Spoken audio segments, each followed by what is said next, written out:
네, 시청자 여러분 안녕하십니까. 코로나19 뉴스 특보 시작하겠습니다. 하루 만에 확진자가 400명 넘게 늘었습니다. 국내 확진자 수는 6,700명을 넘어섰는데요. 대구의 아파트에선 입주민의 3분의 1이 확진 판정을 받아 주민들이 집단 격리됐습니다. 정책사회부 취재기자 연결합니다. 김철웅 기자, 확진자가 줄지 않고 있는데요. 추가 사망자도 나왔다고요? 네, 그렇습니다. 하루 만에 코로나19 확진자가 438명 추가로 발생했습니다. 국내 누적 확진자는 6,767명으로 늘었습니다. 대구 경북에서만 390명의 추가 확진자가 나오면서 이 지역 확진자 수는 6,000명을 넘었습니다. 대구와 경북 지역에선 추가 사망자도 나왔습니다. 경북 영천과 대구에서 2명의 사망자가 발생한 건데요. 국내 사망자는 46명으로 늘었습니다. 또 부산에선 38살 임산부가 확진 판정을 받았습니다. 국내 첫 임산부 확진 사례인데 남편으로부터 감염됐을 가능성에 무게가 실립니다. 대구에서 직장을 다니는 남편은 지난 5일 확진 판정을 받았습니다. 네, 오늘 아침 속보로 들어온 소식인데 대구에선 같은 아파트 입주민이 집단 감염된 것으로 지금 현재 알려지고 있다면서요? 네, 대구 달서구 한마음 아파트에서 바이러스 확진자가 대거 발생했습니다. 142명의 입주민 가운데 46명이 확진 판정을 받았습니다. 아파트는 모든 입주민이 집단 격리되는 코호트 격리에 들어갔습니다. 대구에서 근무하는 35세 이하 미혼 여성만 입주하는 임대 아파트인데 확진자들은 모두 신천지 교인이었습니다. 역학조사 결과 입주민 142명 중 94명이 신천지 대구교회 신도인 걸로 확인됐습니다. 한 아파트의 신천지 신도가 60% 이상인 이유에도 관심이 쏠립니다.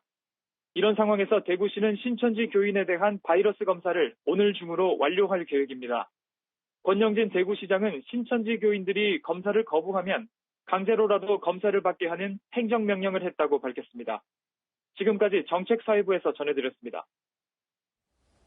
중국에서 코로나19가 발병된 이래 처음으로 신규 확진자가 100명 아래로 떨어졌습니다.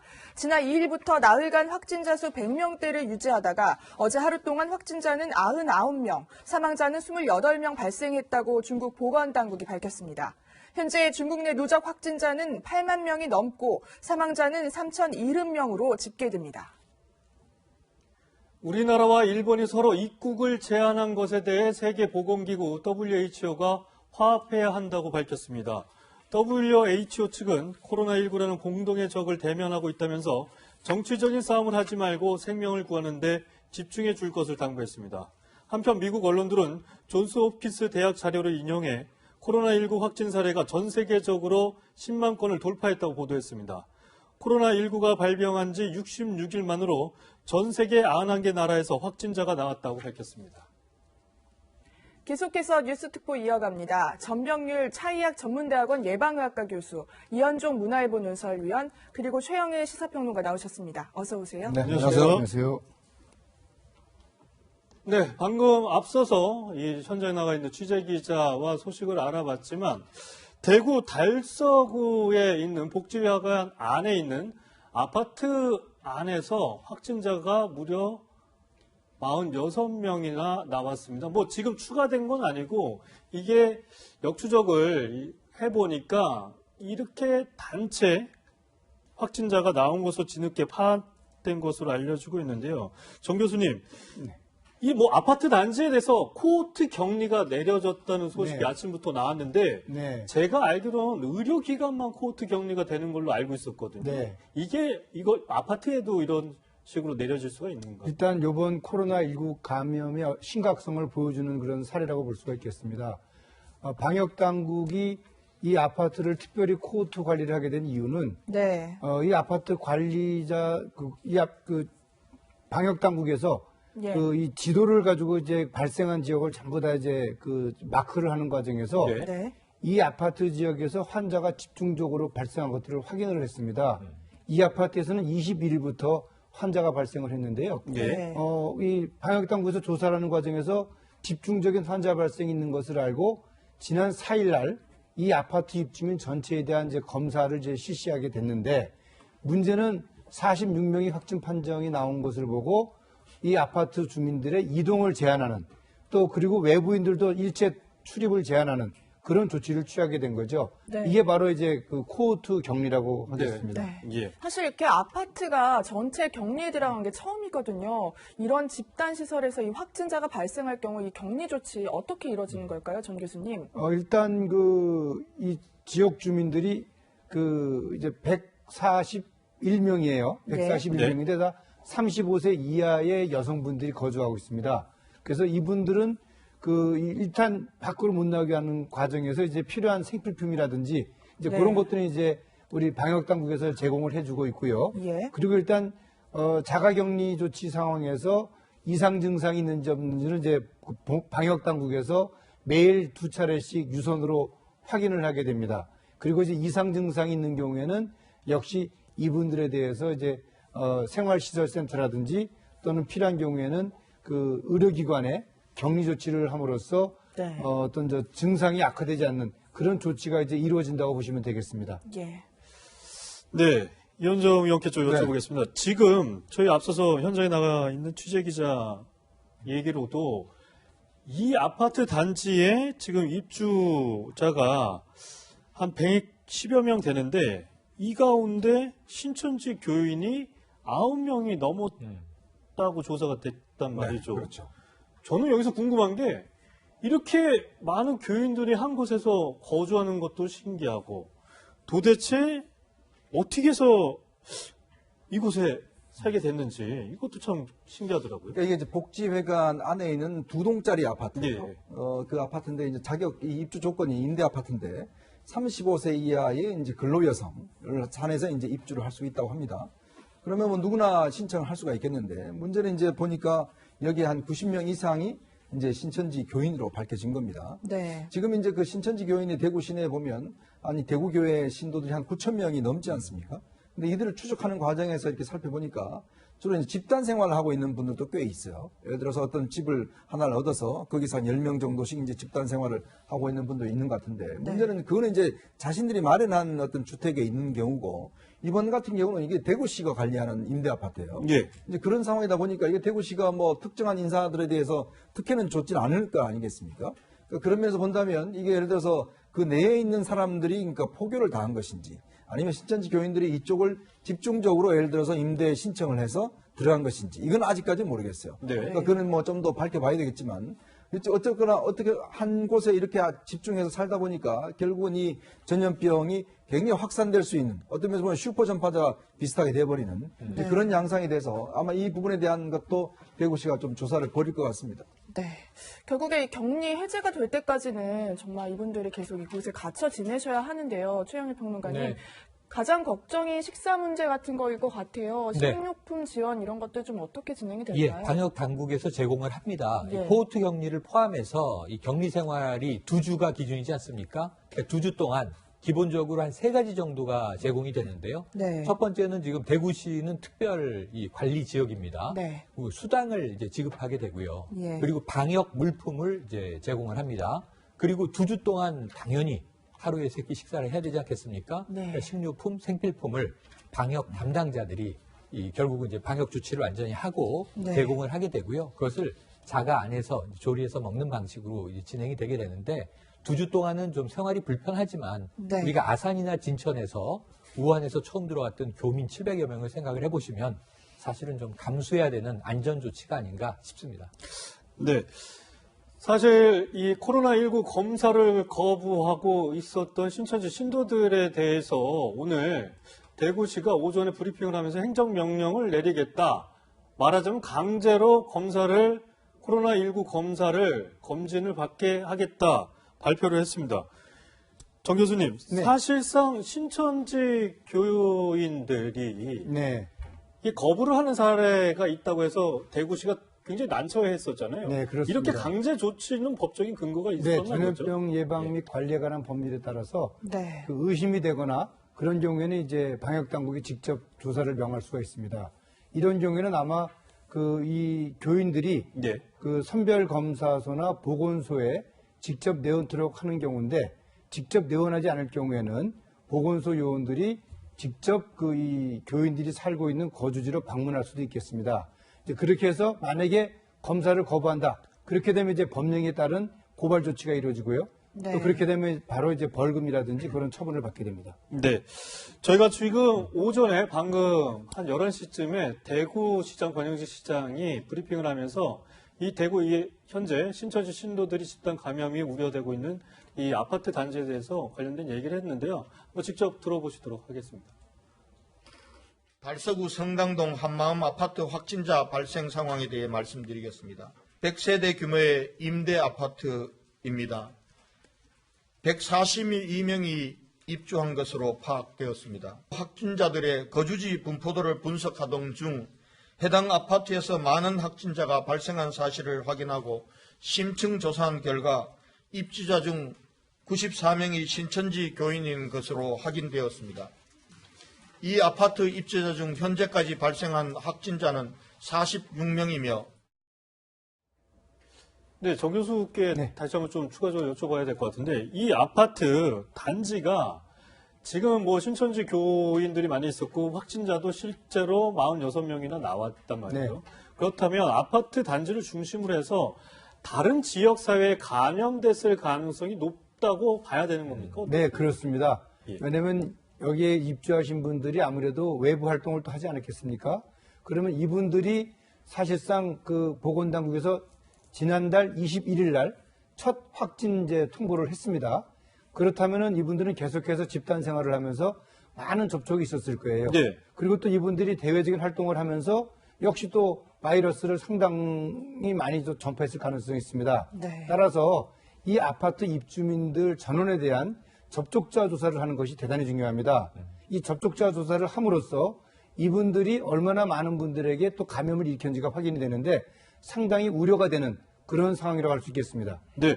이현정 의원님, 네. 저는 여기서 문득 이런 생각이 들더라고요. 신천지 신도들은 같은 단지에 살고 있으니까 알았을 거 아니에요. 그렇죠. 그러면 방역당국이나 보건당국에 대구시청 보건소에 가가지고 얘기를 했으면 지금 이렇게 뒤늦게 드러나지는 않았을 것 같다는 생각이 들거든요. 그래서 이제 권영진 시장이 굉장히 화가 많이 난 것 같아요. 특히 신천지 측에서 이제 120억에 대한 이제 그 기부를 했지 않습니까? 사회공동기금으로. 이제 그것도 이제 거부한 이유가 뭐냐면 지금 이렇게 조사에 대해서 비협조적이고 더군다나 지금 신천지 교인들 같은 경우는 이제 생활 이제 주거지라고 해서 이제 일반 경증인 환자들을 격리하는 곳이 있지 않습니까? 그곳에 보내는 것도 본인들이 그냥 1인 1실을 사용하게 해달라. 이렇게 해서 지금 그 수용을 거부하고 있다는 거예요. 네, 생활치료센터라고 생활치료센터요. 하죠. 예. 거기도 거부하고 있다고 그러니까 지금 들어가지도 않고 있고 또 더군다나 지금 사실은 일부 같은 경우는 이 조사에 응하지도 않고 있고 그리고 지금 이렇게 집단으로 거주하는 분들 같은 경우는 본인들이 사실은 전파할 수 있는 가능성이 충분히 높지 않습니까? 이미 알았겠죠. 다 신도들이면, 그 대구교회 신도들이면, 옆집도 감염됐고, 너도 감염됐냐? 이거 우리 아파트 단지 문제 있는 거 아니냐? 이렇게 알았을 거 아닙니까? 더군다나 이제 보면 이 신천지 교인들 같은 경우는 그룹별로 움직여요. 그러니까 이 아마 아파트에 거주하는 분들 같은 경우도 아마 이 하부 조직이 있어서 몇 명씩 이렇게 조직적으로 움직이기 때문에 누가 걸렸다는 거는 뻔히 그 내에서는 공유가 될 것이고 또 여러 가지 어떤 통신수단을 통해서 사실 그 대구교회 측에서 뭔가 이야기도 왔을 거 아니겠습니까? 자, 이렇게 지금 이 상황이 돼 있고 하기 때문에 주변에 있다 그러면 그 사람들한 접촉도 있는 거 자기가 또 누굴 접촉하면 충분히 감염될 수가 있는 거예요. 왜냐하면 주변에 뭐 상가나 또 사람들이나 이런 분들 같은 경우에 그런 위험에 다 노출되어 있는 거 아니겠습니까? 네. 그래서 저는 어떤 면에서 보면 지금 이분들이 왜 이렇게 사실 이게 좀 세계적으로 이런 사례가 없거든요. 그러니까 어떤 하나의 교회에서 전파가 돼서 수천 명이 지금 전파가 되는 사례가 보면 실제로 지금 역학조사를 보면 일부 그런 이야기도 있어요. 이 대구교회의 상층부부터 다 감염이 돼서 하층부까지 상당히 어떤 면에서 전염이 됐다는 이야기가 있어요. 다디오 지파의 그쪽 네. 위에서부터 밑에 있는 중간 그룹들까지 다 이렇게 전파됐다는 이야기가 있는 것도 네. 마찬가지로 그렇다고 보면 이 조직 전체가 어떤 면에서 감염에 노출됐었고 이것이 굉장히 어떤 면에서 보면 조직적으로 상당히 확산시켰던 이제 그런 문제가 있기 때문에 아마 지금 권영진 시장이 이분들을 자가격리할 때도 반드시 음성인지 양성인 조사를 받아야 된다. 이렇게 고집하는 이유도 보면 이분들이 자신들의 어떤 이걸 드러내지도 않고 있고 또 조사에 비협조적이고 이런 면들이 상당히 고려가 된 것 같습니다. 네. 네. 사실 코로나19 이 전염 사태에 신천지 교도들이 계속 그 자리를 잡고 있는데요. 심지어 아직까지도 검사를 제대로 받지 않은 신천지 신도들도 많은데 문제는 이 자가격리를 해야 하는 신천지 교도들이 그 기간 동안 치킨을 팔고 카페 영업을 해서 경찰에 고발되는 일까지 있었거든요. 최영일 평론가님. 근데 이게 신천지 교인들의 어떤 예배 행위를 통한 집단 감염. 이게 첫 번째 우려인데 네. 제가 더 무서운 건 뭐냐면 교인이 아닌데 그냥 함께 살아요. 그래서 사실 교회를 나서면 이분들은 지역 주민이고 직장에 가면 종교는 다양하지만 네. 직장 동료고 네. 우리 일상에서 만나는 사람들이지 않습니까? 그런데 이 중에 자 이제 자가격리 대상이에요 이미. 그런데 치킨집을 영업합니다. 70대 여성 사장분이 네. 아들과 함께 3월 1일까지 사흘 동안 나중에는 확진 판정도 예, 받았잖아요. 확진 판정을 받고서야 영업을 중단하는데 며칠 동안 닭을 조리해서 배달하고 팔고 심지어는 문제 뭐냐면 베트남 국적의 아르바이트생도 있는데 예. 조사하러 나왔는데 역학조사를 거부합니다. 나는 아무것도 모릅니다 하니까 조사가 제대로 이루어지지 못했어요. 그 네. 며칠간 영업을 했다는 거고 또 다른 신천지 교인인데 카페를 영업을 해요.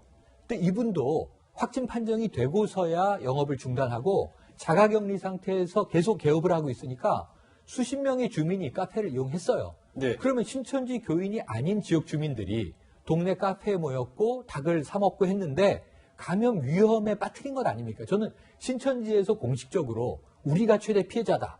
맞습니다. 인정합니다. 이게 감염병이니까. 그런데 문제는 왜 협조를 안 하고 스스로 걱정이 되면 검사를 해달라고 요청을 해야 되는데 네. 이런 행위를 하냐고요. 이런 게 지금 사회적으로 전 상당한 공분을 일으키고 있는 것을 신천지 측이 알아야 한다라고 생각을 합니다. 네. 뭐 이런 와중에 앞서서 잠시 언급이 됐지만 그제 갑자기 신천지 측이 현금 120억 원을 기부하겠다는 소식이 전해졌는데 어제 대구시가 이 성금 받지 않겠다. 왜 받아야 되냐 이런 얘기를 했습니다. 권영진 대구시장의 얘기를 직접 들어보시죠.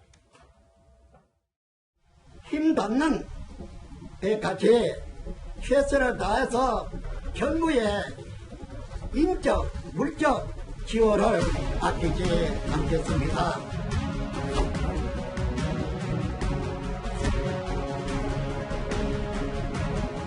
대구시와 대구광역시 사회복지 공동모금회는 이 성금을 거부하였습니다. 지금 신천지 교회와 이만희 총회장이 해야 될 일은 돈이 아닙니다. 돈을 내는 것이 아니라 정부와 대구시의 방역 대책에 적극 협조하는 것입니다. 돈으로 모든 걸 잠재우려는 의도가 보이기도 하고 사과도 이미 늦었지만 신천지 교인 때문에 전국적으로 많이 퍼졌잖아요. 그거 때문에 눈치를 보면서 돈을 120억, 출처를 알 수 없는 120억을 주니까. 네, 저도 참 이 소식 들었을 때 놀랐었는데요. 네, 신천지 측이 이 120원의 현금도 아무런 사전 협의 없이 일방적으로 사랑의 열매 측에 입금을 했었다고 합니다. 결국 이런 큰 돈을 내놓았을 이유, 좀 어떻게 봐야 될까요? 거부는 당했지만요. 지금 사실은 이제 삼성전자가 그룹이 이번에 300억을 냈잖아요. 네. 두 번째로 금액이 많은 금액입니다. 그걸 또 이게 120억 현금을 바로 계좌로 그냥 아무 이야기 없이 쏴버렸다는 거 아니겠습니까? 그러니까 네. 지금 대구공동회에서 대구지회 이름으로 해서 100억 원을 썼고, 그 다음에 중앙제 이름으로 이제 서울중앙회에 20억을 이제 네. 기부를 했어요. 예. 이제 이런 상황인데 저는 놀란 게 뭐냐면 이렇게 현금 120억이 동원하기 쉽지 않습니다. 그럼 이게 지금 어디서 나왔겠습니까? 결국 신도들이 사실은 교회라는 게 결국 이제 헌금을 통해서 나오는 거 아니겠어요? 네. 네. 그러면 신도들이 이 120억이라는 헌금을 모금하려면 얼마나 많은 또 이게 헌금을 했겠습니까? 자, 그런 측면이 있는 것이고 또 하나는 지금 신천지 측에서 물적인 인적인 저걸 한다고 이야기를 하지만 어떤 면에서 보면 자기들의 어떤 잘못을 좀 면해보려고 하는 그런 의도가 있지 않는가라는 의심들이 드는 거죠. 네. 왜냐하면 이렇게 어떤 면에서 보면 지난번에 이만희 총회장이 저렇게 기자회견에서 물적인 이야기를 했었는데 이걸로 해서 조금의 여론을 좀 주저앉히겠다 이런 의도지만 지금 권영진 시장이 이야기하듯이 아직까지도 신천지 측에서 적극적으로 어떤 협조를 하고 있지 않는 측면이 충분히 있는 것이거든요. 지금도 우리가 이야기를 했지만 한 아파트에 지금 집단 감염자가 나오는 것뿐만 아니라 이분들이 그곳에 가서 또 이렇게 생업을 종사하기도 하고 그래서 전파를 많이 하기도 하고 네. 또 지금도 현재도 지금 생활치료소에 입소를 지금 거부하고 있기도 하고 네. 그래서 이런 걸로 보면 지금 어떤 면에서 보면 이거는 나중에 이 사태가 좀 정리가 되면 신천 측의 잘못을 좀 따져서 네. 이건 구상권을 행사해야 될 문제입니다. 근데 정부도 적극적으로 검토를 아마 이거는 하겠다고 검토를 할 그랬죠. 텐데 물론 이게 이제 고의성이 있느냐 없느냐 뭐 여러 가지가 이제 복잡한 관계는 거치겠지만 네. 아마 그런 측면에서 이제 이거는 겁을 한 것 같고요. 결국은 신천지가 이게 정말 자금 동원력이 꽤 상당히 좀 많구나라는 걸 이번을 통해서 좀 알 수가 있었어요. 네. 최영일 평론가님, 네. 저는 또 이 소식을 접하고 좀 황당했었는데 신천지 측이 지금 이제 모금 기관이 아니라 다른 모금 기관에 네. 기부를 하는 거를 좀 검토하고 있다. 이런 소식이 나오고 있더라고요. 그러니까 묻지마 기부, 무통보 기부를 지금 거부당한 거잖아요. 네. 협조가 우선이다. 그럼 제 생각에는 최대한 협조하겠습니다. 그리고 또 이 돈은 돈대로 저희가 마련한 돈이니 기부하겠습니다. 이렇게 선후를 좀 정리해주면 좋겠는데 굳이 이 기부금에 대해서 빠른 시일 내에 다른 기부처를 찾아서 저 도움이 되도록 하겠다. 그러니까 어찌 보면 좀 돈을 앞세우는 느낌이라서 불편한 느낌이 다른 기부처도 있고요. 난감할 것 같아요. 다른 기부처는 또 어떻게 될 것인가? 저는 이 기부도 필요하다고 생각하고 필요하다면 또 국가의 구상권도 필요하다고 근데 생각하는데 제가 받는 사람이 안 받겠다고 하면은 그런데 해야 되나요? 협조를 먼저 해서 이 신천지 입장에서 한번 생각을 해보면 사회적 이미지가 중요하잖아요. 피해자라고 주장을 하잖아요. 그것도 일견 동의를 하는데 문제는 그 이후에 비협조 때문에 지역사회 감염이 많이 확산될 경우에는 신천지가 그 시점부터는 이제 비판을 피하기가 어려워진다고요. 네. 그래서 전 기부금을 앞세우기보다는 사실 이만희 총회장의 기자회견이 기대했던 만큼의 이미지 전환 효과를 못 낸 이후에 저는 좀 이게 돈으로 해결하려는 건 아니냐라는 불편한 느낌이 드는데 협조가 최우선이다. 이걸 다시 한번 좀 명심해 주시고 기부는 기부대로 그 다음에 조용히 일어나갔으면 하는 생각이 듭니다. 네. 네. 뭐 국내에서는 신천지 소식 때문에 많은 국민들이 좀 굉장히 애로스러운 부분도 있고 계속해서 이렇게 신천지 측이 나와야 되냐 이렇게 좀 한탄하시는 분들도 많은데요. 어제는 또 일본 정부가 어제 저희들을 좀 왜 이렇게 행동을 하는지는 모르겠는데 우리나라에 대한 입국 제한 조치를 발표를 했습니다. 그래서 즉각 청와대에선 NSC를 열고 바로 우리 정부도 대응 정치를 내놨는데요. 네, 아베 총리 발표가 있자마자 강경화 외교부 장관도 도미타고지 주한 일본 대사를 불러서 개탄스럽다 이런 표현까지 했는데요. 한번 그 장면 보시죠.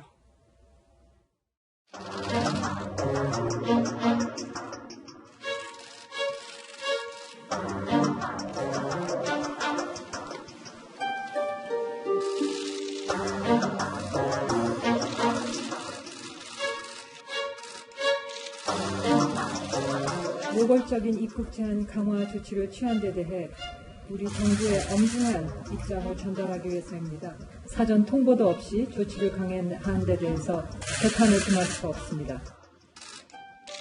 오히려 우리는 불투명하고 소극적인 방역조치 등 일본의 코로나19 대응에 대한 우려를 가지고 지켜보고 있다는 말씀을 드립니다. 네, 강경화 장관 악수도 하지 않고요. 인사도 간단히 이렇게 목례만 했습니다. 눈빛이 매서웠습니다.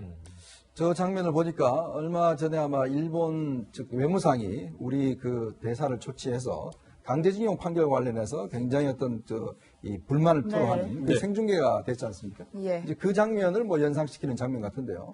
아마 일본 측이 저렇게 갑작스러운 조치를 한 이유는 여러 가지가 있을 것 같습니다. 아마 지금 일본이 오늘 이제 하계 올림픽을 개최를 해야 되는데 문제는 국내 확산세가 간단치 않게 지금 확산이 되고 있는 것 같아요. 그 부분에 대해서 이제 아베 총리가 뒤늦게 심각성을 깨달은 것 같고 또 하나는 시진핑 중국 국가주석이 이제 방일 일정인 자체가 아예 연기가 됐습니다. 바로 그 있자마자 이제 저런 조치를 우리뿐만 아니라 중국과 한국을 거친 사람들에 대해서 2주간 격리하는 조치를 취한 거 아니겠습니까? 네. 이제 그런 어떤 조치를 사전에 우리하고는 상의 없이 일단 일방적으로 취한 것인데요. 일단 우리 정부는 일단 이 사전 조치 없이 취한 것에 대한 이제 우려를 이제 강경화 장관이 저렇게 사실 언론이 다 보는 앞에서 저렇게 이제 공개를 한 것 같고요.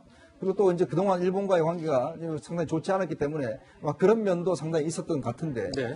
문제는 이제 지금 우리나라가 세계 각국으로 한 100개국 정도로부터 입국 제한과 금지 조치를 네. 취하고 있어요. 예. 근데 이제 그동안 우리 정부가 취했던 조치는 그냥 뭐 일단 전화를 통해서 유감을 표명한다든지 이제 그 정도의 수준이었습니다. 네. 최근에 호주도 다 이제 금지를 시켰죠. 그렇죠. 자, 그럼에도 불구하고 유독 일본에 대해서만큼은 저렇게 NSC를 열고 저렇게 대사가 직접 조치한다고 하는 것 자체가 과연 지금 우리가 방역 당국의 대책 이런 어떤 원칙에 맞는 것인가? 이제 그런 부분을 한번 좀 따져볼 필요는 있을 거예요. 네. 네. 왜냐하면 지금 우리는 이 바이러스가 뭐 일본 바이러스 다르고 중국 바이러스 다르고 호주 바이러스 다른 게 아니지 않습니까? 똑같은 바이러스가 대응하는 것인데 그렇다면 각 나라에 대한 대응의 원칙이 똑같아야 되지 않는가라는 그런 지점이 있는 거예요. 근데 유독 일본에 대해서만큼은 저렇게 예를 들어서 우리가 적극적으로 대처를 하고 중국에 대해서는 아무런 지금 대처를 하지 못하고 있는 상황. 이런 부분들이 지금 국민들로부터 좀 지적을 받고 있는 것 같습니다. 네. 사실 다음 주 월요일이죠. 9일부터 일본이 우리나라를 입국 제한을 하게 되는데요. 우리 정부도 일본 정부 결정 이후에 발빠르게 움직였거든요. 최양희 평론가님, 네. 상응하는 조치를 내놨잖아요. 무비자와 관련해서. 바로 나왔습니다. 예. 바로 나왔죠. 그러니까 상호주에 입각한 대응 조치를 하겠다. 그 조치가 바로 발표가 됐습니다. 네. 말씀하신 대로 내일 자정, 그러니까 모레 월요일 9일로 넘어가는 0시가 되면 네. 바로 발효가 되는데요. 자, 이 일본에 대해서 우리는 비자 면제 조치가 있어요. 90일 동안은 무비자로 여행할 수가 있습니다. 그런데 이 비자 면제 조치의 효력을 정지했습니다. 그러니까 반드시 비자를 엄격한 절차를 거쳐서 받아야만 출입국이 허가될 수가 있고요. 네. 그다음에 일본을 통해서 우리나라에 입국하는 모든 외국인에 대해서 이건 일본과 비슷한 조치인데 지금 중국에서 들어오는 경우에만 특별 검역이 거쳐지는 네. 따로 트랙이 만들어져 있죠. 네. 일본 여행자들은 그쪽으로 들어와야 돼요. 이제부터. 그리고 또 한 가지는 우리나라 사람들의 일본 전 지역에 대한 여행 경보를 여행 자제 2단계로 상향 조정을 했습니다. 네. 네. 앞서서 저희가 세계보건기구 WHO 관련 소식을 아침에 나온 소식을 전해드리기도 했는데 정 교수님 네. 보면 방역 전문가로서 보시기에 일본에 대한 우리나라의 조치나 일본이 우리나라에 대해서 이렇게 조치를 내린 거에 대해서 네. 적절하다고 판단하십니까? 뭐 지금 전 세계적으로 한 예. 100여 개 국가가 우리 대한민국 국민들에 대한 입국 금지 또는 입국 제한 조치가 이루어지고 있지 않습니까? 근데 일본의 경우를 보게 되면은 언론 보도를 보게 되면은 사실 이 일본의 이 보건 업무를 책임지고 있는 후생성에서도 이 내용을 전혀 인지하고 있지 못했다. 또 사전에 한 국가의 방역과 관련된 내용에 대해서 전문가 의견도 수렴하지 않았다. 뭐 그런 것들이 언론에 보고가 된 바 있습니다. 네. 그렇다면은 아베 총리가 어떻게 보면 좀 독단적으로 이런 결정을 한 것이 아닌가. 정치적인 그렇죠. 거다. 그런 부분들에 대해서 이제 우리 외교 당국은 이 부분은 좀 정치적인 것들이 고려가 된 것이 아닌가. 또 사전 협의도 없었다. 그런 부분들에 대해서 이제 우리나라의 입장을 이제 전달을 한 것인데 제가 방역 당국의 입장에서 본다 하더라도 사실상 이런 부분들에 대해서는 사전에 뭐 전문가 의견을 뭐 검토해서 또 내부 어떤 이런 의견을 해서 그렇게 해서 이제 단계적으로 결정을 해서 사전에 협의를 할 텐데 그런 부분들이 다 누락이 된 상태에서 일방적으로 통보가 됐다. 아마 그런 부분들은 좀 적절치 않은 그런 조치가 아니었나 저는 그렇게 생각을 합니다. 네. 앞서서 WHO 관련 소식 전해드리기도 했지만 한일 정부가 이렇게 외교적으로 투닥투닥 하지 말아라. 네. 어떻게 보면 좀 경고성인 입장을 이례적으로 내놓은 것 같기도 해요. 네. 이번에 뭐 사무총장께서 이런 화합의 그런 과정이 중요하다 이렇게 발표를 했어요. 네. 따라서 방역당국끼리 좀 충분히 의견을 좀 교환해라. 아마 그런 메시지를 전달한 걸로 저는 이해를 하고 있습니다. 네. 그런데 또 이제 일본이 중국과는 사전에 협의를 했고 우리나라는 일방적으로 통보를 했다 이런 얘기까지 나오거든요. 위원장님. 그러니까 우리 정부의 입장에서 더 화가 날 것 같아요. 그렇죠. 이거 뭐 우리 일본 정부가 우리나라를 어떻게 생각하는 건지 한국을 어떻게 생각하는 참 화가 나는 거로 이야기하면 뭐 이런 말할 수가 없죠. 중국은 사실 이 조치에 대해서 이미 사전 통보를 받았고 또 이해한다라는 입장들을 지금 밝혔지 않습니까? 그걸 보면 또 중국이 또 우리한테 하는 또 입장하고 좀 달라요. 중국 같은 경우는 우리가 입국 금지 조치 하니까 중국 대사가 와서 아니 WHO 하지 마라 그랬는데 왜 그러냐 하는 식으로 이야기를 하고 이런 면에서 보면 굉장히 어떤 국민들의 자존심이 상하는 일이지만 좀 국제정세는 우리가 냉정하게 볼 필요가 있다라는 생각이 들어요. 특히 이 방역의 문제에서만큼은 좀 우리도 우리의 어떤 국익을 좀 챙겨야 된다라는 저는 생각이 듭니다. 왜냐하면 지금 우리가 어떤 면에서 보면 초기에 중국에 대해 좀 강하게 조치를 하지 않았던 것이 실질적으로 지금의 어떤 영향을 좀 미치고 있지 않냐는 생각이 들어요. 왜냐하면 중국이 처음에 우리가 조치를 할 때 다른 나라들 같은 경우에 미국이나 이런 데는 중국에 대해서 다 입국 금지 조치를 취했습니다. 그렇죠. 사실 예. 이게 무슨 외교적인 문제가 아니라 일단 자국 방역이 가장 중요하기 때문에 한 조치 아니겠습니까? 네. 그럼에도 불구하고 아직까지 우리는 중국이 우리 국민들 지금 800여 명들에 대해서 지금 격리 조치를 하고 있는 상황에서 여전히 예를 들어서 후베이성만 일단 지금 입국 금지 조치를 하고 있는 거 아니겠습니까? 네. 자, 그런 부분에 대해서 그럼 우리가 차별적으로 대응을 할 경우에 외국도 예를 들어서 문제가 될 수가 있는 것이고 또 최근에 베트남 같은 경우는 아예 비행기가 떴는데 그냥 중간에서 그냥 돌아와 버렸잖아요. 지난주 토요일. 그런 것들이 있는 것 자체는 좀 외교부 당국이 미리 좀 대응을 해야 된다. 네. 왜냐하면 이게 사실 우리가 외교 능력을 좀 우리가 뜨면서 가늠할 수 있는 거예요. 물론 뭐 외국 우리가 욕하면 속은 편하겠지만 문제는 우리 문제잖아요. 그러면 우리 당국이 과연 이런 문제를 최소화할 수 있냐 이게 어떻게 할 수는 없습니다. 그러나 최소한 국민의 피해를 주지 않으려고 한다면 외교 당국이 좀 선제적으로 움직여야 돼요. 저는 그런 면에서 본다면 과연 강경화 외무장관을 중심으로 하는 외교부가 이 문제에 대해 사전에 정보를 파악하고 미리미리 대처하고 했던가라는 부분에 대한 문제점을 저는 제기를 하고 싶습니다. 네. 뭐 이현정 위원 말씀도 들어봤지만 저는 사실 국민 한 사람으로서 이 아베 총리가 이 자국의 내부적인 문제를 외교적으로 풀려는 거 아닌가 이런 좀 의심을 지울 수가 없거든요. 그런데 아베 총리 이런 모습도 저는 약간 좀 보기는 싫더라고요. 한번 영상을 준비해 봤는데 한번 보시겠습니다. 実行措置だけじゃなく、あらゆる手段を動員して、そうした場合にですね、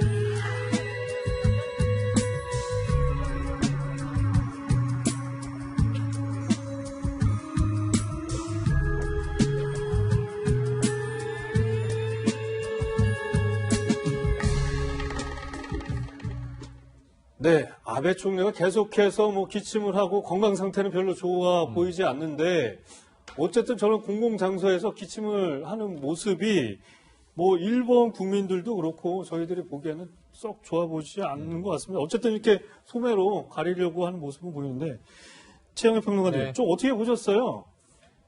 지금 이 WHO에서 아까 공고한 네.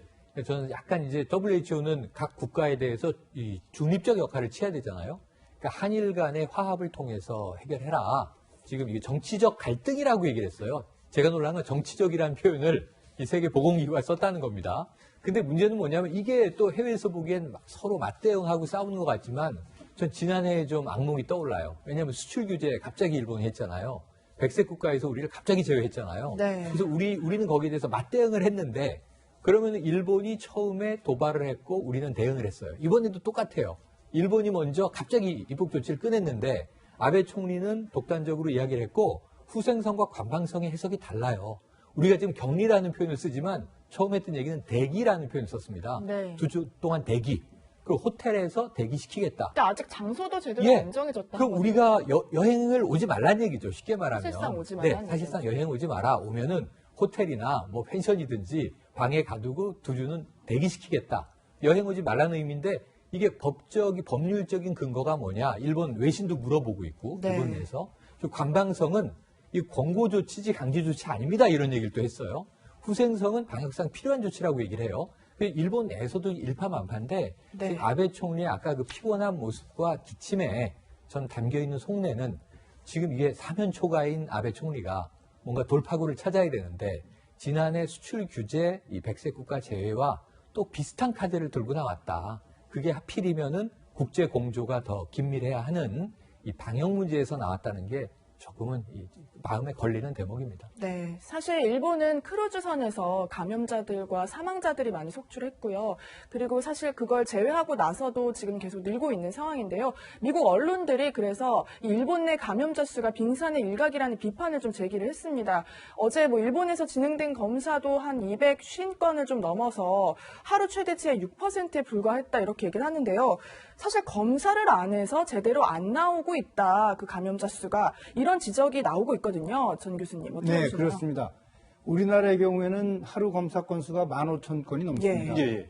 일본은 저 크루즈 문제가 됐을 때 하루 검사 건수가 1일 130건밖에 하지를 못하는 능력이었어요. 크루즈 때도요. 예, 그렇습니다. 아예 검사 자체를 우리처럼 대폭 신속하게 늘리는 노력을 안 했습니다. 네. 그리고 지금도 하루 검사 건수가 약 3,800건 정도밖에 못하는 그런 능력이에요. 일부러 안 늘려요.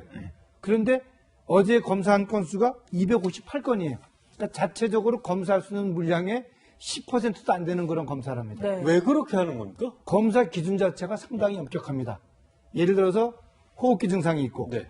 발열 증상이 있고 그것들이 이틀 정도가 지속이 돼야지 검사를 해줘요. 조건을 만족해야지만 그렇습니다. 검사를 받을 수 그러니까 있다는 그 조건을 말씀이신 거죠? 충족시켜주지 않으면 아예 검사를 안 해줍니다. 예. 그렇기 때문에 실제 검사 건수가 우리나라하고는 비교할 수 없을 정도로 상당히 낮아요. 그래서 어떻게 보면은 이 미국 CNN의 보도처럼 네. 빙산의 일각이 불과하다.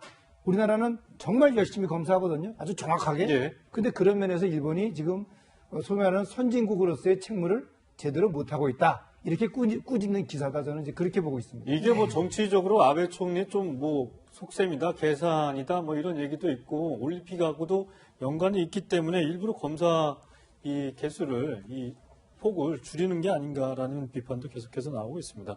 다시 국내 얘기로 좀 돌아와 볼까 하는데요. 어제죠. 경기도 성남에 있는 분당 재생병원에서 집단 감염이 확인이 되면서 병원 내 감염의 적신호가 켜진 상태입니다. 네, 입원했던 폐암 환자가 첫 확진 판정을 받은 후에 확진자가 잇따라 나오고 있습니다. 최영희 평론가님. 네. 어제까지 지금 9명인가요? 10명인가요? 9명입니다. 어제 3시에 분당 재생병원에서 직접 발표를 했죠. 이 9명은 우선은 환자 3명 중에 누가 첫 감염자인가 이게 미스터리인데요. 어쨌든 70대 남녀 노인 2분과 80대 남성 1분 폐암 환자인데 이분들이 감염이 됐습니다. 간호사 2분 감염이 됐고요. 간호조무사가 또 3분. 여기다가 환자 가족 1분이 감염된 게 확인이 돼서 전체적으로는 9명의 감염자가 나온 겁니다. 네. 분당 재생병원이요. 지금 현재 국민안심병원으로 지정돼 있긴 하지만 네. 700명 병상이 지금 이제 환자들이 있는 곳이기 때문에 네. 상당히 집단 감염 우려로 초기상이 됐고 격리가 지금 어제부터 시작이 됐고 일단 폐쇄가 돼 있는 상황입니다. 네. 그런데 문제는 이 감염 경로도 정확히 모르는 데다가요. 사실 코로나19 환자를 가려내는데 한계가 있지 않을까 이런 지적까지 나오거든요, 전 교수님. 네, 그렇습니다. 말씀하신 것처럼 지금 환자분 중에서 어느 환자를 통해서 어떻게 이 됐는지. 질병이 전파가 됐는지 이제 그거는 이제 역학조사가 진행 중에 있습니다. 네. 근데 이제 환자도 중요하지만 의료진들이 문제입니다. 네. 의료진들이 이제 그동안에 무방비 상태로 진료를 했고 네. 또 그 의료진들이 감염된 사실을 모르고 또 다른 환자들도 진료를 했고 또 다른 의료진들과의 접촉도 있었을 것이라는 거죠. 예. 따라서 그런 경우에는 이 분당 재생병원에서 우리가 상상치 못할 정도의 많은 그런 감염자가 나올 수가 있습니다. 특히 또 이 기저질환이 있는 경우에는 더욱더 감염에 취약한 거 아니겠습니까? 병원에 그런 분들 많아요. 병원에 있는 분들은 다 기저질환이 있는 분들이죠. 그렇기 때문에 지금 이 상황을 우리 방역당국은 상당히 심각하게 지금 인지를 하고 역학조사가 지금 진행 중에 있는 것으로 알고 있습니다. 근데 정 교수님, 제가 알기로는 이게 사실 코로나19 바이러스의 특성 때문에 초기에 이 증상이 나타나지 않거나 미미하거나 네.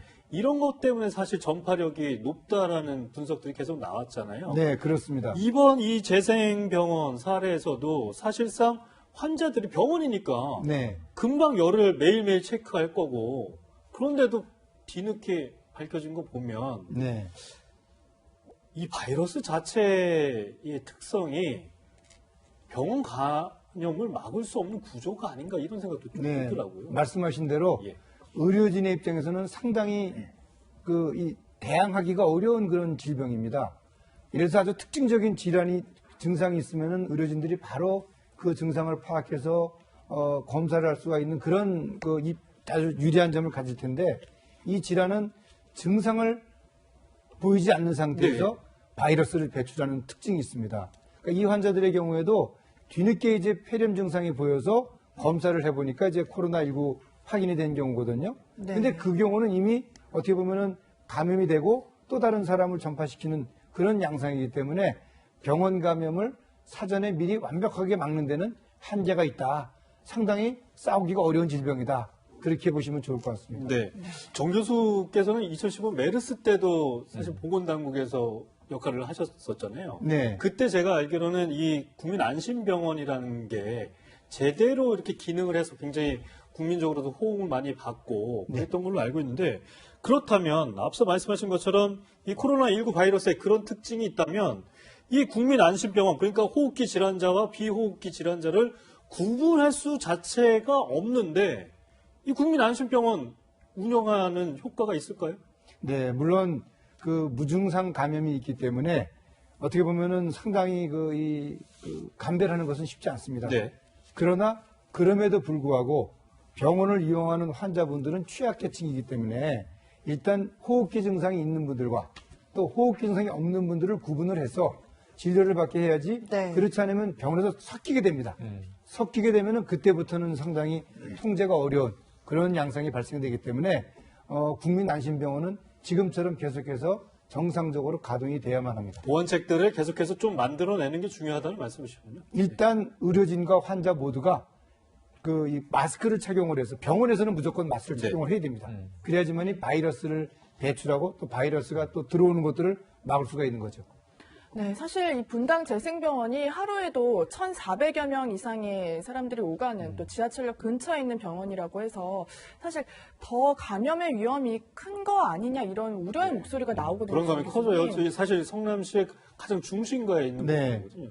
그런 염려도 사실 어떻게 봐야 될까요? 일단 이 바이러스의 감염이 물론 그 같은 동선상에서 있었다고 해서 이 바이러스가 전달이 되는 건 아니고 네. 이 비말을 전파할 수 있는 그런 위험한 행동, 예를 들어서 기침을 한다든지 계속해서 또는 큰 소리로 대화를 한다든지 그럴 경우에 이제 비말을 통해서 다른 사람에게 전파가 될 수가 있는 그런 부분들이지만 어쨌든 간에 사람들이 많이 모였기 때문에 이 질병에 노출될 수 있는 위험성은 존재하고 있습니다. 네. 따라서 우리가 지금도 제일 주장하는 것은 제일 강조하는 것은 사람들이 많이 모인 장소에는 가급적이면 이 방문을 피하고 네. 그리고 또 외출이 있을 경우에는 반드시 손을 깨끗이 씻고 그리고 이제 증상이 있는 분들의 경우에는 마스크를 착용해서 이 바이러스의 어떤 외부 배출이나 또 본인에게 이 바이러스가 침투되는 것을 막는 그런 개인 위생 수칙을 지키는 것이 대단히 중요하다. 그렇게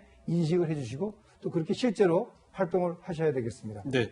사실 어제 이 분당 재생병원에서 확진자가 나왔다는 소식과 함께 오후 저녁쯤이었던 걸로 기억하는데 이재명 경기지사도 이 재생병원을 방문했다는 사실이 좀 알려지면서 코로나19 검사를 어제 밤에 받은 걸로 알려졌습니다. 결과는 나왔습니까? 네, 일단 결과는 음성으로 나왔어요. 네. 그러니까 사실은 이재명 지사가 이번 사태가 터지면서 거의 동해 번쩍 서해 번쩍 지금 현장들을 굉장히 많이 하고 신천지 과천교회도 가고 신천지 거기 가평에 있는 그렇죠. 평화의 궁전. 평화의 궁전에 출동한다고 그랬었죠. 그러다 보니까 실제로 아마 본인이 좀 감기 기운이 있었던 것 같아요. 콧물도 나고 감기 기운이 있어서 또 분당 지금 재생병원에 저런 사태가 터지니까 이거 이상하다 해서 빨리 나도 좀 검사를 받아야 되겠다. 라고 해서 이제 검사를 받았고 오늘 아침에 일단 음성으로 결과는 나와서 다행이에요. 왜냐하면 이 경기도지사 같은 경우는 만나는 사람이 한두 사람이 아니지 않습니까? 또 지금 이 상황에서 계속 현장을 지금 가고 있기 때문에 상당히 위험에 노출되어 있는 그런 상황이에요. 사실 이번 이 코로나19 사태 같은 경우에 이란이 비슷한 경험이 있어요. 네. 왜냐하면 이란 같은 경우에 지금 부의장하고 국회의원하고 내각이 완전히 지금 다 감염이 돼서 지금 거의 사망자도 나오고 있고 왜냐하면 이란이 중국하고 굉장히 밀접한 연관관계가 있습니다. 그리고 또 이게 이제 이란이 봉쇄되다 보니까 진짜 중국 쪽에서 많은 인력들이 이제 또 물품들이 왔다 갔다 교류가 있어요. 그래서 특히 이란 쪽에서 굉장히 이제 고위층들이 이제 상당히 이제 지금 감염이 확산되고 있는 거거든요. 그러니까 이런 문제를 비춰본다면 지금 우리도 마찬가지로 지난번 문재인 대통령이 대구 갔을 때 그때 부지사가 이제 비서가 이제 양성은 나오긴 했지만 이게 이제 감염이 좀 됐지 않습니까? 예. 그런 거 마찬가지로 어떤 면에서 보면 이 헤드쿼터 지금 복지부의 직원 한 명이 사실은 이게 중국가 됐을 때 확진이 돼서 오늘 브리핑을 사실은 복지부에서 하지 못하고 오송질병관리본부에 와서 브리핑을 했어요. 네, 아침에 소식이 전해졌더라고요. 그러니까 이게 이렇게 되면 헤드쿼터가 지금 완전히 봉쇄되는 겁니다. 그렇기 때문에 사실은 이 사태가 어떤 이런 신의 이름뿐만 아니라 실제로 이걸 총괄적으로 할 수 있는 의료기관, 그다음에 정부 부처 여기도 상당히 지금 조심을 해야 되는 상황입니다. 네. 네. 사실 이 집단 감염 사례 중에요. 저희가 지난주에도 알려드렸지만 이 천안에 줌바 댄스와 관련된 얘기들이 있었거든요. 최영일 평론가님, 그런데 그 연결고리가 좀 드러났다고 합니다. 연결고리가 드러났습니다. 그러니까 충남 지역에만 지금 확진자 93명 중에 92명이 줌바 댄스라는 키워드와 연결돼 있는 거예요. 그러니까 우리가 그동안 이제 신천지, 이 종교 집회 문제, 그 다음에 지금 이제 집단 감염이 우려되는 요양시설, 대형 병원, 이런 데 걱정하고 있는데 사실은 사회관계망이 얼마나 복잡합니까? 우리가 동호회를 갈 수도 있는 거고요. 또 이 직장 문제도 있는 거고요. 재택근무들 많이 하고 있지만, 자, 이 줌바 댄스가 2월에 워크숍이 열립니다. 이분들이 요즘에 필라테스 학원이라든가 또는 뭐 피트니스에 많이 이제 이 프로그램들을 운영하시다 보니까 자주 모여서 워크숍을 하시나 봐요. 지금 이제 천안 아산 지역의 9명의 줌바 댄스 강사 중에 이미 4명은 감염돼 있었다. 지난달, 그러니까 2월 15일 중순께 워크숍이 있었다고 하더군요. 그런데 또 이 외에도 29명 전국에서 줌바 댄스 강사가 모인 워크숍이 있었는데 여기에 대구에 강사 3분이 있었던 거예요.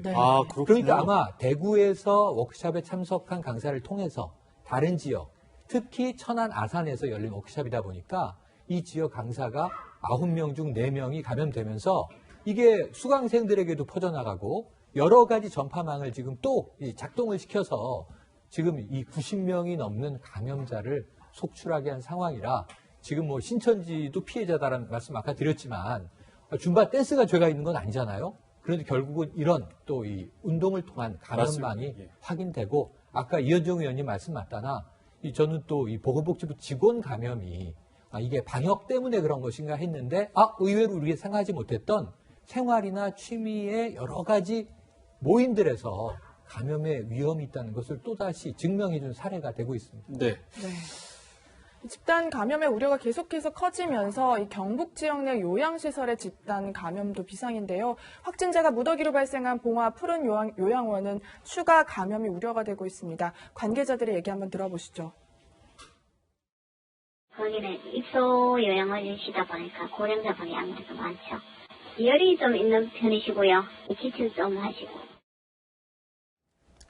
네, 경북에 위치한 대부분의 요양원, 요양병원, 이 고령자분이나 기저질환을 가지고 있는 환자들이 굉장히 많은데, 그런데 또 한편은 저는 그런 생각이 들더라고요. 이 경북 지역에 사실 의료시설들이 촘촘히 있지가 않거든요. 특히 요양원 같은 경우엔 의료시설이 아닙니다. 그래서 굉장히 시골 외진 곳에 있는 경우가 많은데, 지금 푸른 요양원 같은 경우에 경북 봉화에 있는 집단 감염이 현실화되고 있습니다. 그런데 문제는 여기에 계신 분들이 적절히 치료를 받지 못하고 있습니다. 병원으로 이송을 할 수 없는 상태인 거.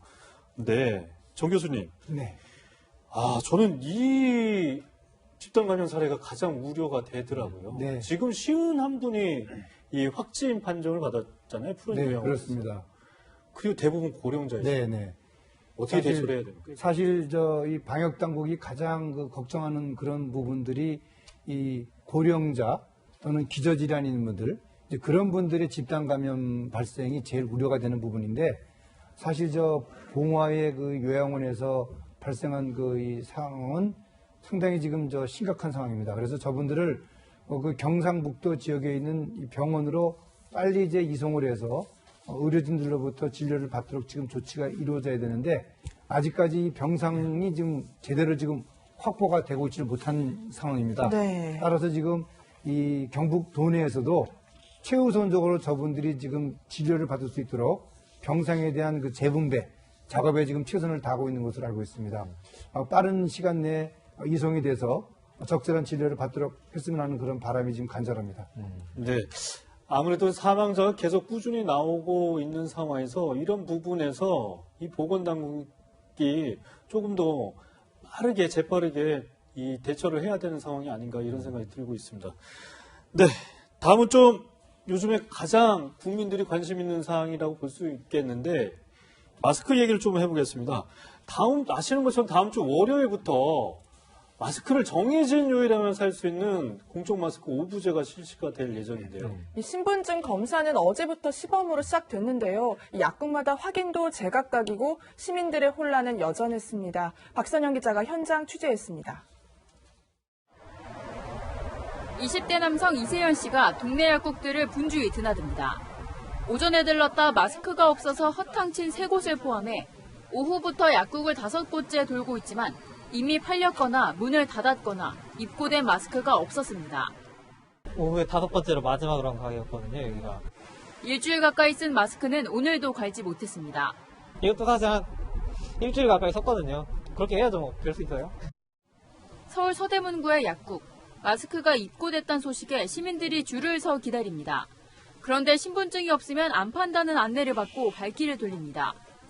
신분증 안 가져왔는데 신분증 있어야 돼요. 이거 진료카드도 안 되죠.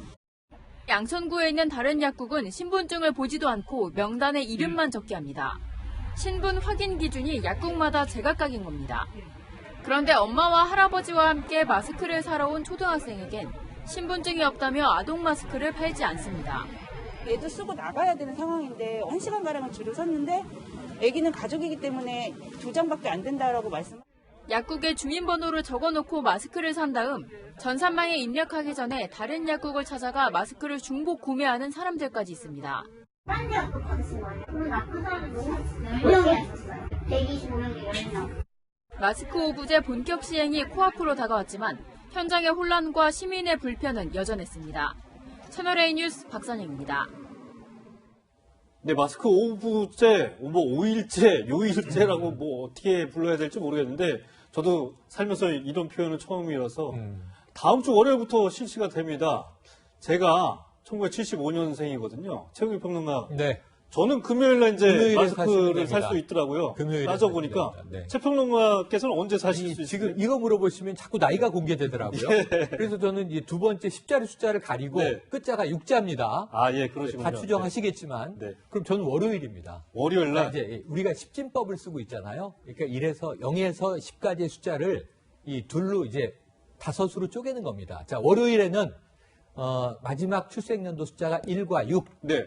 화요일에는 2와 7, 그럼 수요일에는 3과 8, 목요일에는 4와 9, 금요일에 5와 0 이렇게 됩니다. 저는 그러면은 네. 지금 당장 집에 마스크가 네. 없으면 금요일까지 기다려야 되잖아요. 그러니까 이 월화수목을 그냥 버티셔야 되는 안타까운 상황이 되는 거죠. 지금 현실이 이렇습니다. 그래서 당장 이제 그럼 오늘 사시는 방법이 있어요. 왜냐하면 신분증을 제시하면은 이번 주말 네. 이게 발표된 지 어제 금부터 금, 토, 일 내일까지는 약국에 마스크가 있다는 전제하에 예. 신분증을 가지고 2매까지는 살 수 있다고 해요. 근데 어느 약국에 마스크가 얼마나 있는지 그리고 약국은 제가 알기로는 일요일 날 대부분 다 문을 닫지 않아요? 그렇죠. 그걸 제가 보장드릴 수가 없는 거죠. 그래서 월요일부터는 마스크 오부제가 시작되고 또 한 가지 유념하실 것은 다음 주 중에 못 사셨다 그러면 다음 주, 이번 주말 말고 다음 주 토, 일 이렇게 주말에는 출생연도를 안 봅니다. 신분증 네. 가져가면. 다만 네. 신분증이 왜 필요하냐면 주중에 산 분들은 중복 구매를 할 수가 없고 주중에 못 산 분들은 주말에 구매를 하실 수는 있어요. 그래서 이게 좀 여러 가지 불편이 있을 거고요. 또 한 가지 문제는 뭐냐면요. 참 이게 이 5구획으로 나눠서 이렇게 구분을 해도 출생 연도별 출생 인구 분포가 다르더라고요. 어떤 요일은 많이 네. 몰리고 어떤 요일은 좀 덜 몰리고 해서 네. 결국은 마스크 수급은 어차피 부족한 상황에서 품귀가 또 빠른 요일이 발생할 네. 것 같습니다. 무엇보다 뭐 날짜를 기다리는 문제도 있는데요. 직접 못 가시는 분들이 계시잖아요. 이 대리구매와 관련된 그 수령 문제도 논란입니다. 사실 뭐 장애인분들은 대리 수령이 뭐 가능하다고 얘기를 했지만요. 아직까지 뭐 고령자라든가 아니면 어린 아이들은 정말 데리고 가야 되는 건지 걱정이신 분들 많은데요. 문재인 대통령이 그래서 일단 그 대리 수령 범위를 넓히라고 지시를 했거든요. 네. 하루 만에 또 대책을 수정했다 이렇게 볼 수 있네요. 그러니까 이게 지금 참 이 대책을 수립을 할 때 예를 들어서 뭐 대통령한테 다 보고를 할 테니까요. 근데 이게 국민들한테 공표가 될 때는 국민들이 이 지침에 따라서 이제 움직이지 않습니까? 예. 그리고 또 지금 그 김상조 정책실장이 이제 그 라디오에 나와서 한 이야기도 사실 이번 정책 같은 경우는 이게 어떤 구매를 좀 억제하는 정책이다라는 이야기를 했어요. 그러면서 이거는 어떤 면에서 보면 이렇게 까다롭게 한 이유가 사실은 이제 구매를 좀 억제하기 위해서 이렇게 까다롭게 하고 또 원칙이 흔들려 버리면 네. 진짜 많은 또 여러 가지 변수가 생기니까 그래서 했다고 이야기했는데 바로 발표되자마자 문재인 대통령이 아니 그러면 이 노약자들이나 이런 사람들 어떡하냐 그 좀 대책을 해라 네. 이렇게 또 이야기하다 보니까 아마 지금 공무원들이 머리가 아플 겁니다. 이걸 사실은 하려고 하면 이게 시스템이 있거든요. 이게 네. 각 약국마다 이걸 시스템을 이용해서 하는 것인데 거기에 그러면 일반적인 똑같은 지침을 줘야 되잖아요. 그렇죠. 그러면 예를 들어서 몇 세 이하 같은 경우는 엄마가 데리고 오면 준다든지 뭐 이런 것들 아니면 네. 노약자를 어떤 기준으로 할 것인지 이것도 지금 아직 명확치가 않아요. 그러니까 그러다 보니까 좀 혼란이 생길 수밖에 없을 것 같습니다.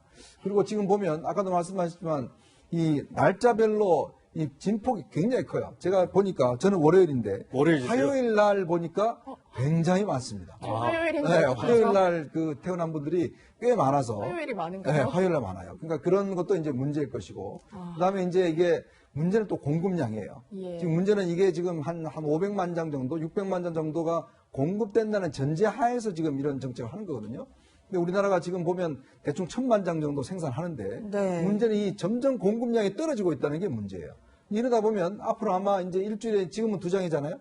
그러면 앞으로 일주일에 1장 정도 아마 할 가능성도 저는 충분히 있다고 봅니다. 근데 단지 이 문제가 우리나라만의 문제가 아니라는 것을 좀 위안으로 삼아야 될 것 같습니다. 네. 뭐 아시는 것처럼 마스크 물량이 이렇게 부족하다 보니 국민들 지난 몇 주 내내 마스크를 사기 위해서 줄도 서고 이런 모습이 연출이 되고 있습니다. 그런데 어제는 사실 1인당 2매까지만 이렇게 약국에서 살 수 있었고, 그런데 또 한편에서 이제 공적 마스크 판매처인 우체국에서는 말이죠, 1인당 1매를 살 수 있게 이렇게 돼 있었습니다. 여기저기 현장에서 이 마스크를 버리고 실랑이까지 벌어졌다고 하는데요. 현장의 목소리 한번 들어보시겠습니다. 오늘 100장 정도 들어와서요. 네, 다 구매됐습니다. 신분증 못 가져오신 분들은 구입을 못 하셨고요. 거의 뭐 마스크 판매 때문에 다른 일 거의 못 하고 있어요. 많이 나서 그게 주는 것도 우리가 못하겠네. 주는 대로 계속 주는 대로. 글쎄 사람들은 뭐 복권 든것 같다고 그러는데 아니 더 모자라죠. 이제 처음 샀으니까 다른 데 가서 사야지. 근데 그게 하나 산 사람은 또 못 산단 말이야. 이 작은 조이스 이거 가져가 빨아준다면 지다 놀래. 전쟁이라는 생각이 들어요. 전쟁. 사는 게 전쟁이라는 거. 최악인 느낌이 들어요, 저는. 2시간 반 기다려서 한 장 갖고 넘어오래잖아요. 한 장씩 줘갖고 몇 시간을 그 고생시킨다는 거 국민을 우롱하는 거예요, 그 완전히. 아유, 저도 여기 이 스튜디오 안에서 지금 시민들의 얘기를 듣는데 이렇게 가슴이 답답할 때가 없었던 것 같습니다. 정 교수님, 네. 이거 어떻게 해결해야 되고 도대체 뭐가 시작이 잘못된 겁니까? 네. 제가 그 보건복지부에서 26년 공무원 생활을 했습니다. 네. 그리고 많은 감염병에 대한 대응을 했어요. 네. 사스, 신종플루, 조류독감, 메르스 다 지켜봤는데 그동안에는 한 번도 마스크를 가지고 이렇게 온 국민이 힘들어하지 않았습니다. 근데 유독 이번 코로나19에서만 마스크 문제를 가지고 온 국민이 약국 앞에서 마스크를 구입하려고 줄을 서고 또 5시간 이상 줄을 서도 구입하지 못하고 마치 그러니까요. 네. 소련이 붕괴할 때 빵 배급받으려고 줄 서는 사람들 그 모습이 떠오르더라고요. 네. 네. 너무 안타깝습니다. 이건 마스크에 대한 가소요가 지금 폭발적으로 늘어나는 거예요. 네. 사실 마스크를 꼭 써야 될 뿐만 쓴다고 생각하면은 이렇게까지 국민들이 힘들어하지 않아도 되는데 어떻게 하다 보니까 메시지가 잘못 전달된 것이 아닌가. 그 메시지는 결국 누가 전달하는 것이냐? 정부에서 전달을 하는 거예요. 왜 정부에 계시는 분들이 TV에 나오면 전부 마스크를 쓰고 나와요. 실내에서 다 활동하시는 분들인데 사실 마스크 의미가 없거든요. 그런데 마스크를 쓰고 나오니까 우리 국민들이 마스크를 다 써야 되는가 보다. 지금 그렇게 생각을 하는 거고요. 따라서 이제부터라도 우리 국민들에게 마스크를 꼭 써야 될 뿐 의료진들, 병원에 있는 환자분들, 또 다수를 응대하는 경찰 공무원이라든지 또는 뭐 이런 공무원들, 또 택배 기사분들, 또 택시 기사님들 네. 이런 분들 꼭 써야 될 뿐만 쓰는 걸로 해서 정확하게 메시지 전달을 하시면은 다른 우리 국민들이 이렇게 마스크에 힘들어하지 않아도 될 것 같다는 생각이 듭니다. 다시 한번 정책을 제대로 좀 전달해 주시길 간곡히 부탁드립니다. 네. 사실 이 마스크 문제 대란을 겪으면서 정부가 처음부터 국민들한테 제대로 된 사실이나 이런 우려점들을 제거를 했다면 지금 여기까지 오지 않았던 게 아닌가 그런 생각도 좀 해보고요. 정 교수 말씀처럼 이런 부분에서 정부가 분명히 좀 실기를 한 측면이 있는 것 같다는 생각이 들고 있습니다. 그리고 또 하나의 문제점은 뭐냐면요.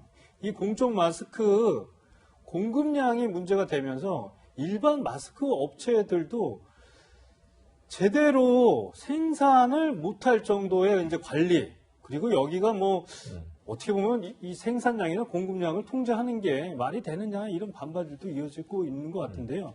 마스크 생산 업체 좀 얘기를 들어보고 가겠습니다. 이만저만해서 없다 하면 전화번호를 오늘은 주는 거예요. 우리가 전화번호를 몰라서 전화를 안 했겠냐. 이 답답한.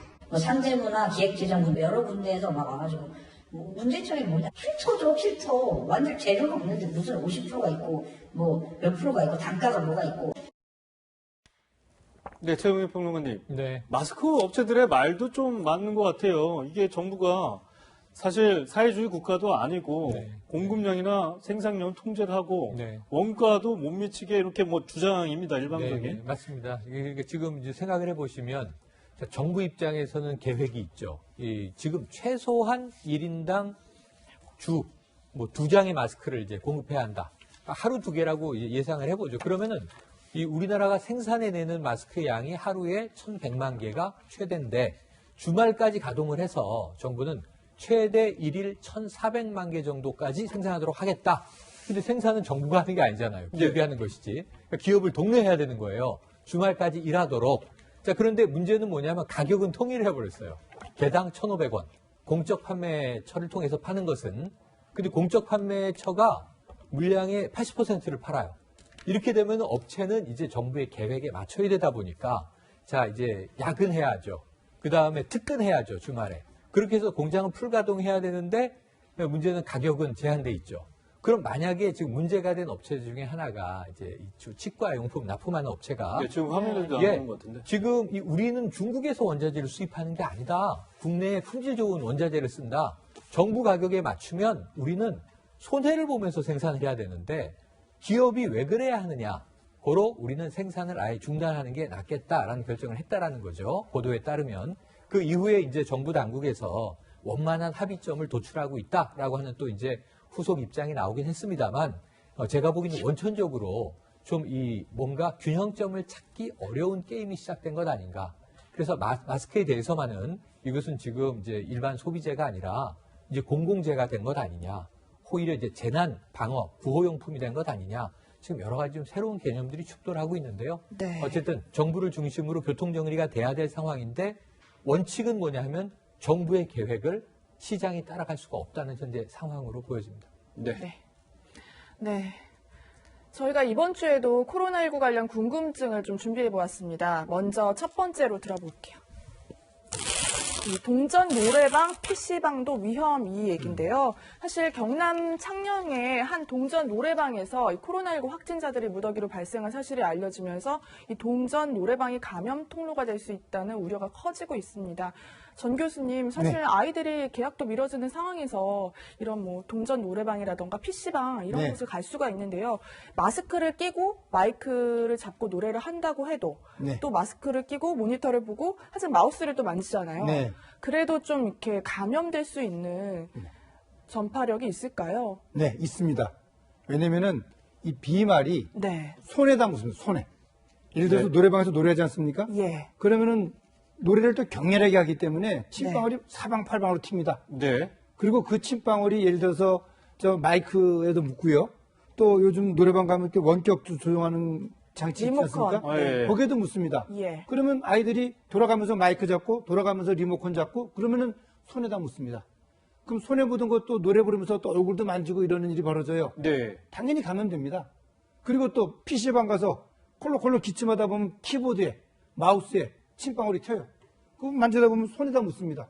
그럼 또 가지고 악수도 하고 문고리도 잡고 그러면 또 감염이 되는 거예요. 아무래도 업주들이 철저하게 특히나 그런 방역 문제를 신경을 써야겠네요. PC방이라던가 동전 노래방 그러니까 업주들의 신경도 중요하지만 예. 이용객들이 개인위생 역시 손 씻어야 됩니다. 나오고 나면. 네. 알겠습니다. 두 번째 궁금증 넘어가겠습니다. 두 번째는 혈액 수혈로도 감염이 얘긴데요. 사실 코로나19 사태가 커지면서 헌혈 당국이 헌혈자가 부족하다고 호소한 적이 있었는데요. 문제는 코로나19 확진자 중 실제 헌혈을 했고 이미 환자들에게 수혈이 됐다고 합니다. 전 교수님 아까부터 계속 말씀하셨지만 공기 중 전염, 비말의 가능성이 이제 전파력이 크다고 하지만 혹시 모를 이 혈액을 통한 전파 가능성도 존재할까요? 그 이제 우리가 증상이 심해지면 네. 고열이 되고 그러면은 혈액 내에도 바이러스가 존재합니다. 혈액 내에. 그렇군요.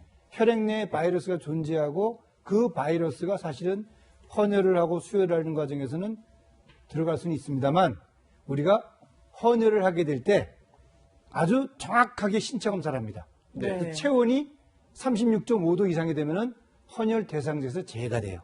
따라서 우리 적십자세에서 헌혈할 때 예를 들어서 36.5도 이상이면 헌혈을 못하기 때문에 헌혈을 통한 감염은 현실적으로는 가능성은 거의 없다. 그렇게 보시면 되겠습니다. 그런데 사실 앞서서 저희 이 코로나19 바이러스 특징을 얘기하면서 무증상자들이 있었잖아요. 네. 사실 열이 나지도 않고 본인 스스로도 그런 증상을 느낄 수 없는 부분들도 있었기 때문에 실제로 지금 이 뭐 일부 언론에서 알려진 바로는 그래서 이렇게 헌혈도 했고, 근데 나중에 며칠 뒤에 이게 확진 판정을 받고, 그래서 지금 현재 혈액이 어떻게 수혈이 됐는지도 파악 중이라면 앞으로 이런 기준 자체도 좀 바꿔야 되는 거 아닌가. 그러니까 무증상일 때는 이제 체온이 낮다는 얘기거든요. 예. 36.5도라는 얘기인데 그때는 혈액 안에 바이러스가 없습니다. 예. 그러니까 36.5도에서 고열이 될 때, 뭐 38도라든지 그게 고열이 되면은 바이러스가 많아져가지고 혈액 내에 있는 거죠.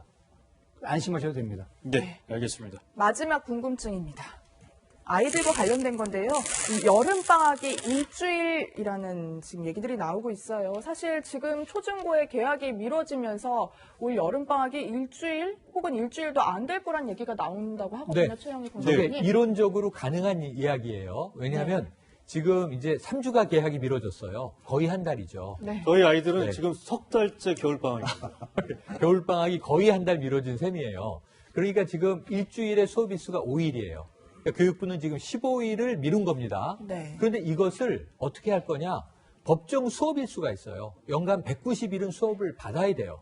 그러다 보니 여름방학이나 겨울방학에서 보충하도록 하겠다. 그럼 만약에 겨울방학을 놔두고 여름방학에서 3주 미뤄진 개학분을 뺐으면 4주, 한 달이 여름방학이라고 쳤을 때는 일주일밖에 안 되는 겁니다. 또 다른 방법 하나는 16일 이상, 만약에 개학을 더 연기한다, 4월로. 이런 경우에는 법정 수업 일수를 10% 줄여버립니다. 그럼에도 불구하고 여름방학이나 겨울방학은 뭐 일주일만 방학을 하겠는가 싶긴 하지만 상당히 줄어들 것은 명확합니다. 앞서 저희 화면에서도 좀 준비를 했는데 인터넷 커뮤니티에서 이제 이 학사 일정 같은 게 나와 있는데 아직 저 화면이 이 문서가 확실히 확인된 건 아닙니다. 그런데 자세한 내용들을 보면 불과 여름방학이 4일밖에 안 될 수 있다. 그렇죠. 근데 제 생각엔 최영희 평론가 이런 생각이 들더라고요. 아니 그러면 좀 저희 어렸을 때 연장 수업을 한다던가 밤 늦게까지 해서 그렇게 수업을 할 수도 있는 거 아닌가? 그러니까 예전에 제 학창 시절에는요 수업 일수도 물론 중요했고 있었지만 진도라는 게 중요했죠. 진도를 제대로 뽑느냐. 이러다가 연말에 이 수능 시험이나 제대로 치를 수 저는 있을까요? 그거보다 이게 만약에 코로나19가 그래도 한 3, 4, 5월 봄에 종식이 된다면 여름방학에 무슨 문제가 터지냐면요. 그 다음에 우리가 경제 가지고 싸워야 되잖아요. 근데 여름방학이 가족들이 여행 다니고 체험학습 다니고 그런 기간이거든요. 그렇죠. 성수기잖아요. 여름방학 나흘 일주일이면 아무것도 못한다는 얘기예요. 가족이 무슨 여행을 갑니까? 물론 이제 1박 2일 여행을 갈 수 있을지 모르지만 시골집이나 갈 수 있겠죠. 고향이 지방인 경우에. 그래서 저는 그런 차원에서 아마 교육부가 다른 부처들과 협의해서 방학 일주일은 너무 가혹한 것 아니냐. 또 내수경제 진작을 위해서 다른 방안을 찾자. 말씀하신 대로 수업 시간을 평일에 조금 더 강화한다든가 보강책을 내지 않겠나 생각을 해봅니다. 지금 또 학원이 문제예요, 사실은. 이게 학교를 안 가니까 학원은 또 학원 나름대로 또 이 문을 열어야 되는데 그렇죠. 문제는 예. 부산에서 학원에서 맞아요. 확진자가 나왔거든요. 예. 그래서 지금 부산 같은 경우는 학원들 다 열지 말라고 또 이야기를 하는데 학원 입장에 그런 또 학원은 망해요. 사실은 뭐 월급도 못 주기 때문에. 영어를 못하죠. 그러니까 애들 같은 경우는 또 학원을 안 다니게 되면 공부를 또 해야 되는데 그렇죠. 참 이게 진퇴양난의 상황이 상당히 빠진 것 같습니다. 네, 알겠습니다. 세 분과는 여기서 인사드리도록 하겠습니다. 감사합니다. 고맙습니다. 코로나19 관련 뉴스 특보 오늘 준비한 내용 여기까지입니다. 네, 시청해 주셔서 고맙습니다.